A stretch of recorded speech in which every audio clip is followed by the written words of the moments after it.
સુરેન્દ્રનગરમાં પાક નુકસાનીના સહાય પેકેજ મુદ્દે હોબાળો થયો। માત્ર કપાસના પાકમાં વળતરની જાહેરાતને લઈને રોષ જોવા મળ્યો। પાક નુકસાન અંગે યોગ્ય વળતર જાહેર ન કરાતા વિરોધ લોકો કરી રહ્યા છે, તો અન્ય પાકમાં પણ ખેડૂતોને લાભ મળે તેવી ખેડૂતો માંગ કરી રહ્યા છે। ખેડૂત આગેવાનોએ જિલ્લા કચેરીએ વિરોધ નોંધાવ્યો।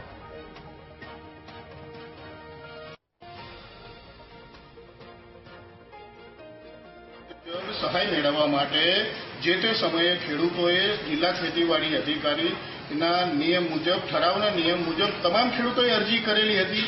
તો એ અરજી કરેલી હતી છતાંય આ નવા પેકેજમાં ફરીથી અરજી કરવાની શા માટે?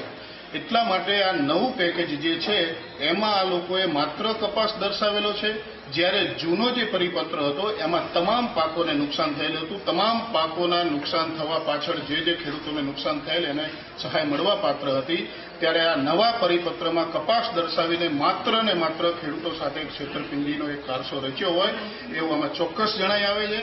વિકાસ અધિકારી છે, દસાડા હોય કે લખતર હોય, એમને એમના આઈડીમાંથી જે તે વખતે ગ્રામ સેવકોના સર્વેના આધારે રકમ ચૂકવી, તો મારે બંને તાલુકા વિકાસ અધિકારી દસાડા અને લખતરને પણ પ્રશ્ન છે કે જો તમે સહાયની રકમ ચૂકવી તો તમારે એક આખા ગામને જેટલી અરજીઓ આવે છે એમાંથી 99% ખેડૂતોને તમે સહાયની રકમ આપો છો, અને બીજા જે ગામો હોય છે એમાં તમે 50%, 60% કે અમુક તો આખા ગામ, ધારો કે અમારું વણોદ ગામ હોય કે પાટડી ગામ હોય, એમાં જેટલા ખેડૂતોએ અરજી કરી છે એમાંથી એક પણ ખેડૂતને હજુ સુધી સહાયની રકમ મળી નથી। તો આવો ભેદભાવ કેમ?